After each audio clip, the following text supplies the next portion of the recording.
Eu sou Osvanildo Alves e você está no canal Eu Li na Bíblia. Pegue a sua Bíblia, se arrume na sua cadeira, faça a sua oração e vem comigo para a leitura de hoje.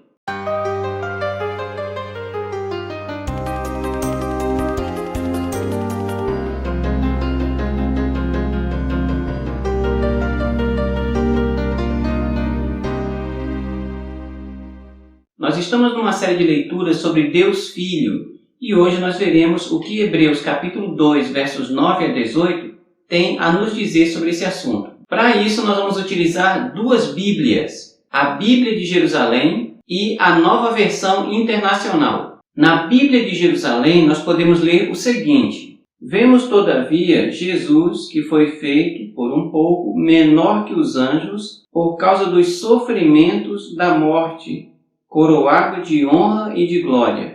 É que, pela graça de Deus, provou a morte em favor de todos os homens. Convinha de fato que aquele por quem e para quem todas as coisas existem, querendo conduzir muitos filhos à glória, levasse à perfeição, por meio de sofrimentos, o iniciador da salvação deles. Pois tanto o santificador quanto os santificados, todos descendem de um só, razão porque não se envergonha de os chamar irmãos, dizendo: anunciarei o teu nome a meus irmãos, em plena assembléia te louvarei.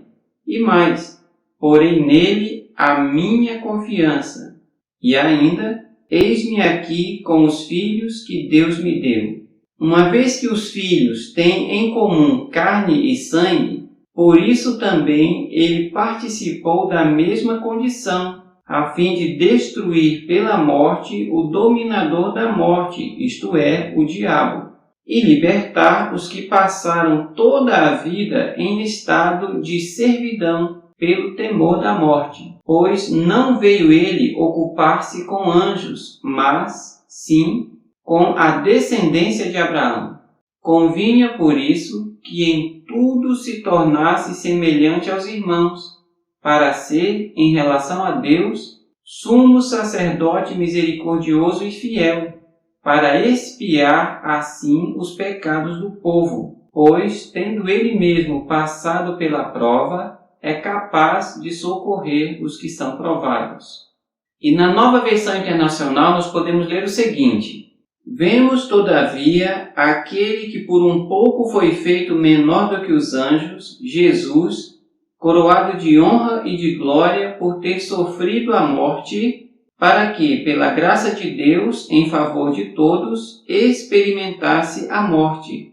Ao levar muitos filhos à glória, convinha que Deus, por causa de quem e por meio de quem tudo existe, tornasse perfeito, mediante o sofrimento, o autor da salvação deles. Ora, tanto o que santifica quanto os que são santificados provém de um só. Por isso Jesus não se envergonha de chamá-los irmãos. Ele diz: proclamarei o teu nome a meus irmãos, na assembléia te louvarei. E também, nele porei a minha confiança. Novamente ele diz: aqui estou eu com os filhos que Deus me deu. Portanto, visto que os filhos são pessoas de carne e sangue, ele também participou dessa condição humana, para que, por sua morte, derrotasse aquele que tem o poder da morte, isto é, o diabo, e libertasse aqueles que durante toda a vida estiveram escravizados pelo medo da morte. Pois é claro que não é a anjos que ele ajuda, mas aos descendentes de Abraão. Por essa razão, era necessário que ele se tornasse semelhante a seus irmãos em todos os aspectos, para se tornar sumo sacerdote misericordioso e fiel com relação a Deus e fazer propiciação pelos pecados do povo. Porque, tendo em vista o que ele mesmo sofreu quando tentado, ele é capaz de socorrer aqueles que também estão sendo tentados. Após essas duas leituras, nós podemos destacar algumas informações pontuais e muito interessantes reveladas sobre o Deus Filho. Percebemos que o Deus Filho é aquele que, pela graça de Deus, experimentou a morte em favor de todos. Também é o autor da salvação. É o que chama os salvos de irmãos, pois se tornou humano. É quem, por meio da sua morte, destruiu o diabo. Ele é o sumo sacerdote misericordioso e fiel. E também ele é capaz de socorrer os que são tentados. Cabem aqui algumas observações. Uma de nossas leituras diz destruiu Satanás, a outra diz derrotou Satanás. E eu posso entender que quando Cristo morre na cruz do Calvário, ele decreta a derrota completa de Satanás, uma vez que ele não conseguiu frustrar o plano da salvação. Obviamente, a sua destruição já está decretada. Temos também o Deus Filho sendo apresentado como sumo sacerdote diante de Deus. Isso nós vamos explorar mais detidamente numa próxima oportunidade. Você esteve no canal Eu Li na Bíblia e desde já eu te convido para estar comigo na próxima leitura.